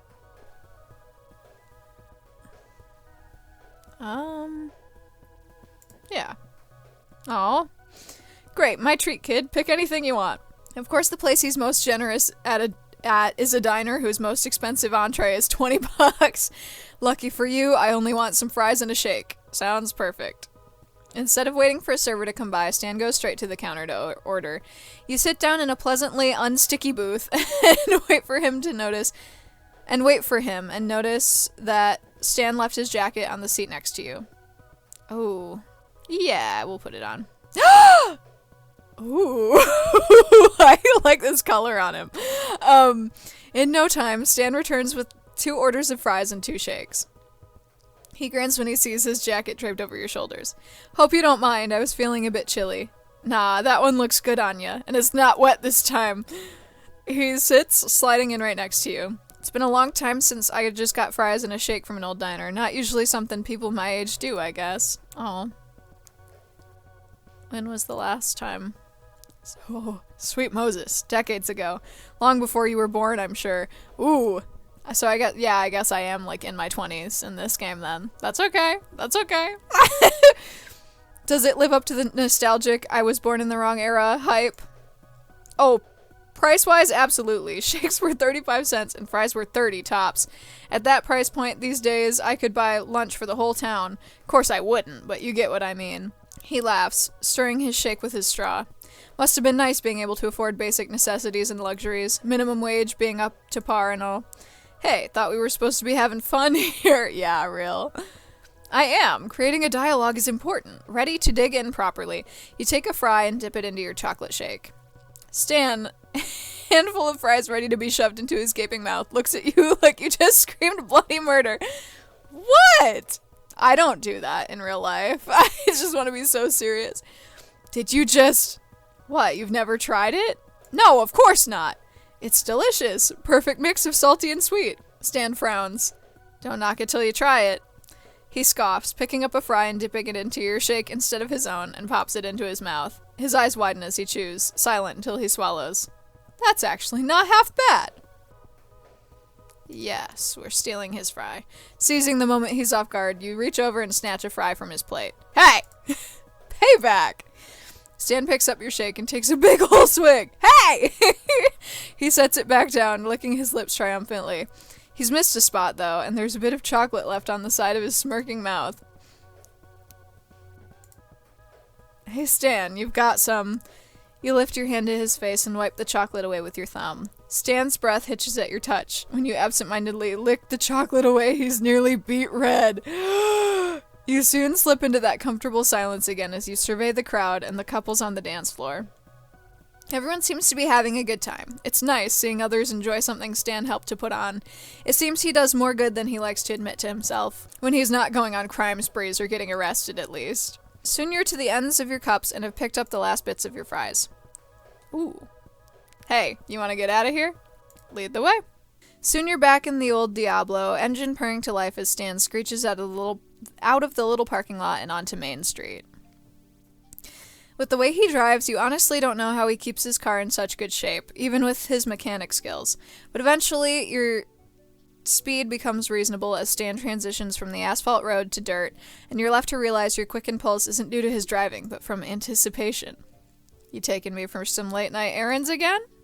Nah, I thought we could just see where the road takes us. You know, for a small town, it sure is huge. Tell me about it. This forest is more of a trap than the shack. Worked on me just fine. I can't take all the credit on that one. Sure, Ford's babe magnet helped. Stan barks out a laugh at that. But I was drawn to this place on my own, too. I mean, it's grown on me, like a fungus, sure, but it has. But I'm not the kind of guy who hikes trails or draws gnomes. That's my brother. I'd rather be in the city than the woods. Way fewer bugs, more people to pickpocket, and not everyone knows my face. So then, how does someone like you end up in a place like this? You said you were from Jersey, right? I know how everyone else has gotten here, but not you. Ooh. Stan sighs, as if the weight of his whole life story lies with that question. Luckily, he humors you. Long, and I mean long, story short, my brother and I had a falling out when we were kids. High school. I got kicked out, barely talked to him or my parents for 10 years. He moved here. I spent those years bouncing from state to state. Oregon was one of the few I hadn't been banned from. Wow. You're telling me. Then one day he dropped me a line, asked me to come here. I came thinking he wanted to make up, at least talk things out, but he was in a bad place, basically told me to get lost. What? That's awful. Yeah, well, we both made our mistakes that day. We fought, said some things. I've got a mullet, Stanford! Threw some punches, and I suppose now that you know how weird this town is, I don't know that I do, actually. Like, I feel like if there was ever a point where I figured out the supernatural stuff in town, we kind of skipped over it, like it wasn't, like, a thing. Like, maybe they explained this to me off screen, but I haven't, like, seen a gnome or anything. Telling you, I accidentally pushed my twin brother through the cosmic portal in the basement, leaving him to fend for himself and hop through dimensions for the next 30 years isn't as crazy as it normally would be. Your mouth is just agape. Seriously, you think your jaw might be on the floor? Close your mouth, kid. You'll catch flies like that. There's an interdimensional portal in your basement! Not anymore. Caused nothing but trouble. We destroyed that hunk of metal once Ford got back, and the mess is finally gone. Just a glorified garage at this point. Oh, well, that's good. Wait, where's the basement? I haven't seen it anywhere. Stan smirks, almost proud. You know that soda machine in the gift shop? Yeah. Stan leans in, mock conspiringly. Secret passage. Oh! No! Yes! You guys really do have all the bases covered. Secret passages, cryptids, long-lost twins, time portals. Not a time portal, a dimensional portal. Right, excuse me. You should have seen the place before Seuss took over. Now his grandma's got all those ugly ugly doilies covering everything. You don't mean to laugh. Aw, they're not so bad.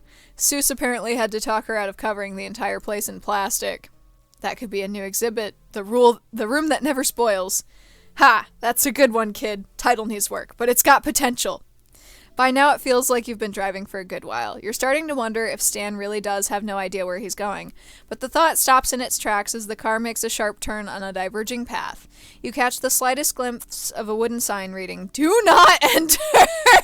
And now we're trespassing! Stan, where are we going? Relax, Mo. I know what I'm doing. There's this real hot spot up ahead on the cliff's edge. Lets you see the whole town and the horizon and everything. Real picturesque. That sounds amazing. The car suddenly jerks left, and there's a troubling bump as you go over a large redwood root. That is, if we don't die before we get there. Sorry, kid. That one was in my blind spot. It's pitch black outside, Stan. Everything's a blind spot. Alright. Hold on. One more jump and we're in the clear. I'm holding on. You grasp the back of your seat with one hand and the car's door handle with another, unsure of how big a bump he has in mind. It's worse than you expected! Stan accelerating enough that you swear the wheels have left the ground, until landing hard enough that Stan finds it necessary to brace you with his own arm, keeping you from slamming your head into the dashboard. Oh! Yeah, right by the big UFO hole here. The Stanmobile pulls up to its destination at the cliff's edge. Just as Stan said, you have a perfect view of the whole town, the surrounding canyon, and the remarkably saucer-esque shape cut into the natural bridge.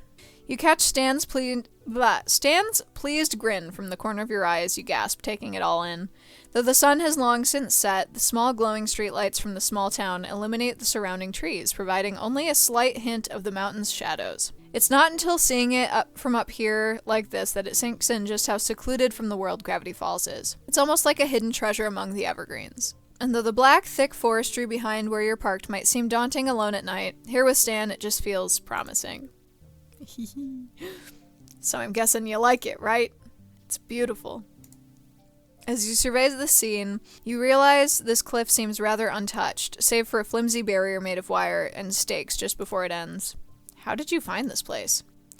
Well, there's this other spot just like this one that I'm told the kids call Lookout Point. It's just across from us, actually. Stan points to the spot opposite the car straight ahead.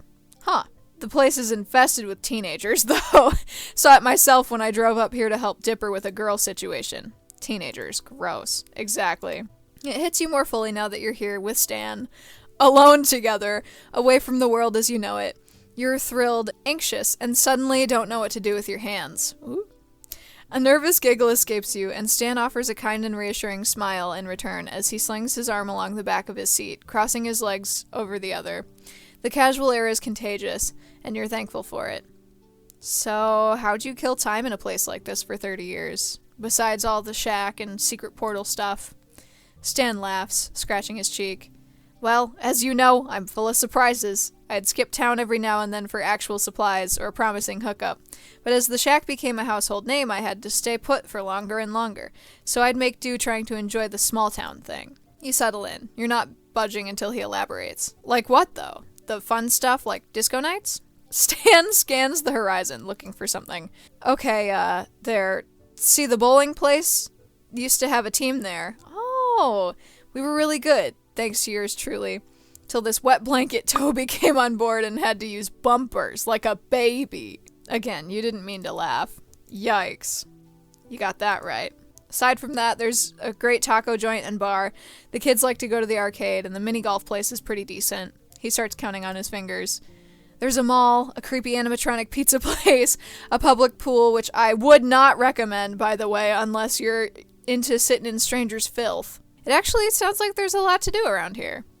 It's weird, ain't it? It's like you'll never hear about a place, but if the situation calls for it, pow, it's right here in town. You really like hearing Stan talk about anything, really. The way he emotes with his hands, the grit in his voice, and the gradual increase of enthusiasm when he gets passionate, even about something small. And of course, he never fails to make you laugh. You could listen to him all night long. So you prepare to do just that, adjusting your legs into a more relaxed position.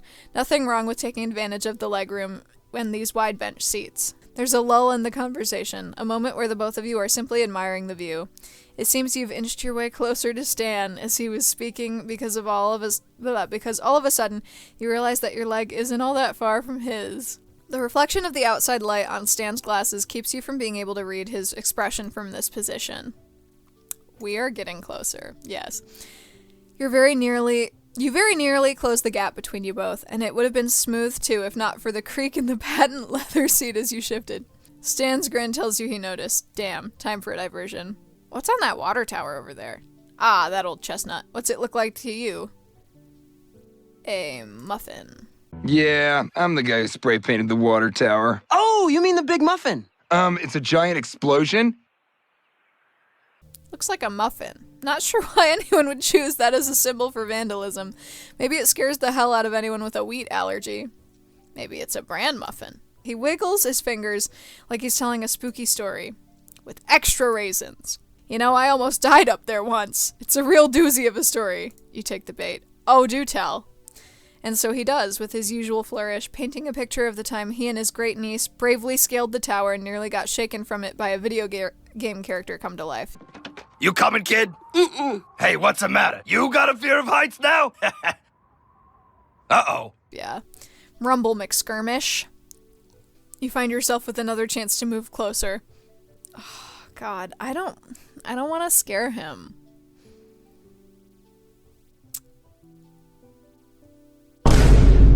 You decide you're fine with just this. Who can say where the road goes? Oh. You're about to say something more when Stan looks up sharply. Following his gaze, you spot twin lights on the cliff across from yours. Headlights. Oh, great. Just what we needed. Guess we should start heading back. He offers you an apologetic smile. We should, but can we take the scenic route? Yeah, absolutely. Luckily, the scenic route is also the long way home. You were mostly joking about a scenic route back to the shack during this time of night, but both Gravity Falls and Stan always have a way of amazing you to no end. Little bioluminescent mushrooms are sprinkled along the path on the trees in perfect rings. Stan drives slowly, and you take advantage of it to marvel at the greenish glow. This is incredible. There's a lot more where these came from, or so I've heard. There's a gnome forest somewhere around here. Never been, 'cause, well, gnomes. But maybe Ford can let us know if there's somewhere like it without the pests. You rest your head on the windowsill, watching the toadstools of all shapes and sizes go by, counting them. I'd really like that.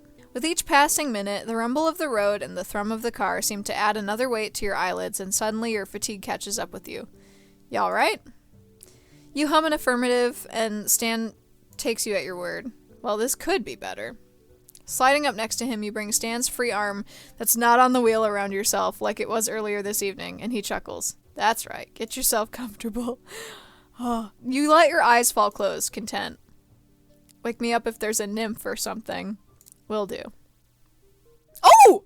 Whoa! Whoa! We're getting close! Oh my god! Oh my god. Okay. Alright, everybody stay calm. Look how calm I am. We're going. Everybody calm down. Look how calm I am. What? No! No! Maybe I should have kissed him last night! Oh my god! Ah! Just yesterday when Stan told you your car was good to go, you wanted to believe there was something left for him to fix.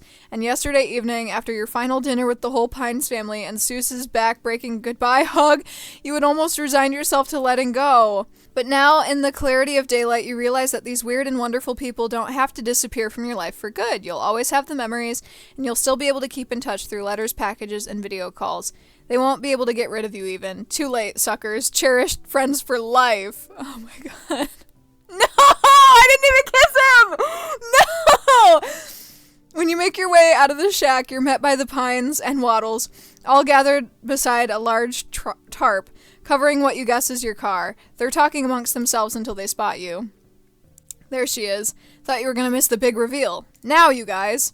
Ford and Stan each take an end of the tarp, pulling it off with a flourish as Mabel and Dipper throw handfuls of confetti in the air. Ta-da!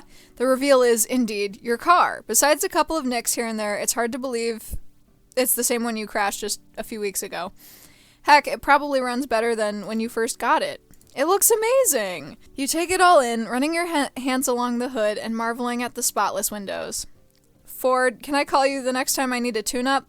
If this is what happens when you use that magnet gun, I might ask you to total my car more often. Ha, yes, well, perhaps we can find a middle ground. Hey, no love for me, huh? Don't forget who got you out of this mess in the first place. I could never, trust me. I'll think of you every time I can use my windshield wipers without jamming the button. You laugh, giving Stan a big hug in gratitude. Thank you, Stan. You turn to the whole family, taking the moment in. And thanks to all of you for everything. It's been unforgettable. No! Please! Mabel comes up and hands you a package wrapped entirely in ribbons and bows, winking. Just something to remember us by. Stan calls from where he stands with Ford to the left of your car. I don't know what this is, but it's from me too. And me. Dipper simply shoots you a thumbs up, and when you look at the label on Mabel's gift, you see his name is already on it beside hers. I think I will open it, yeah. No, you've got to open it on the road after you leave. Oh, okay. Or, well, after you stop at a rest stop because you're driving. Please don't get into another accident. You tuck the gift into the trunk on top of everything else, making sure it'll be safe from being crushed. After Mabel, Waddle comes up to you as well and snorts up at you. You give the little guy a loving pat. You're going to miss that pig. No! You're really going to miss Gravity Falls, too. Oh, God.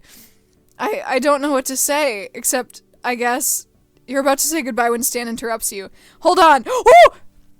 I've got one more thing to say before you go. And, kids, you head on in first. You too, Sixer. Give us some time alone. I gotta, show her some kinks with the engine. Mabel oohs as she leaves, accompanying Dipper and Ford back into the shack. You think that was altogether too easy, and Stan must think so too, because he turns back to the shack's visible window just as Mabel peeks out from the side of the window pane. Alone, Mabel.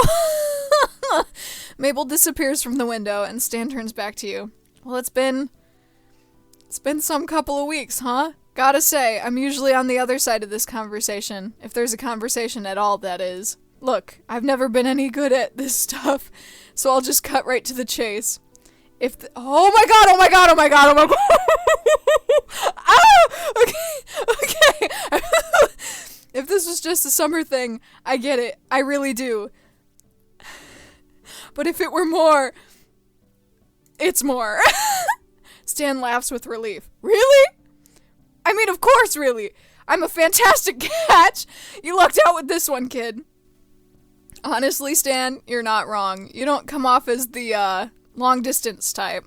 I was afraid to ask, so I wasn't sure I had the guts, but I'm glad you did. Yeah, well, you know, there's still a few things I could get a better hang of. You give him a warm look of your own, letting your fondness show, and Stan flushes under your gaze. Well, I guess I should give you my number. Wait, you already have that. I don't want to ask for the kiss, though, right?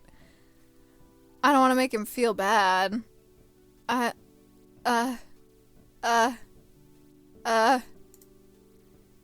Okay. He's into it. It's okay. Ooh. You barely lean in before he meets you with a purposeful kiss, one that holds promise. Oh yeah. You'll definitely be staying in touch. Just as you're about to deepen the kiss, a high-pitched squeal rips your attention from each other to the sound's origin to find that it's none other than Mabel pressing up against the shack's window. I knew you could do it, Grunkle Stan! I knew it! Love at last! A small hand comes into view and grabs her away from the window before a six-fingered one waves and draws the curtains shut. Stan looks a bit peeved at being interrupted, but relaxes as you laugh. You really got some good kids there, Stan. Trust me, I know. Mabel talked me through some of the rough spots, believe it or not. Oh, I do. Maybe next time me and Ford dock, we can, pick up where we left off? Another more chaste peck on the lips serves as your answer. I'll hold you to it, sailor. Don't forget me now, alright? I swear. I'll spam you with text messages if you do. Dipper showed me how!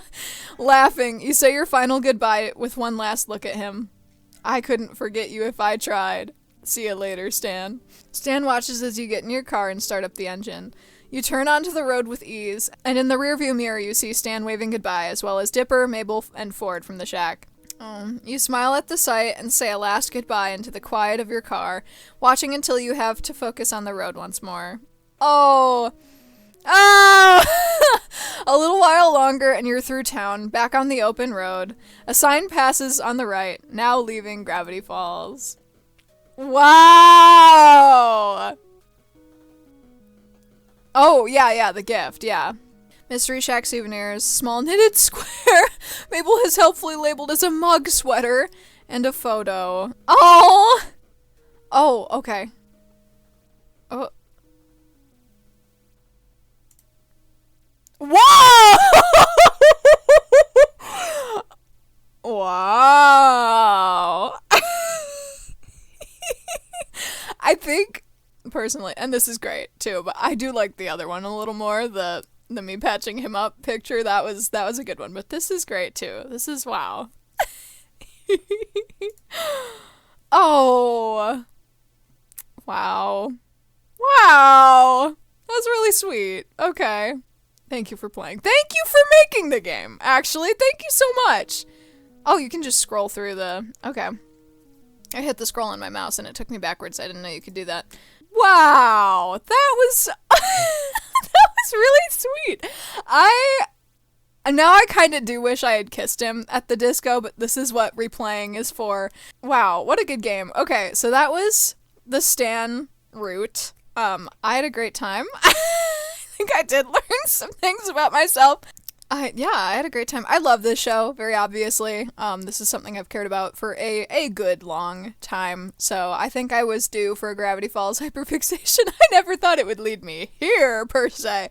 But, yeah, I'm having a great time. Yeah, check out, like I said, check out my video on Journal 3. Check out my video on the Book of Bill whenever that is out, hopefully soon.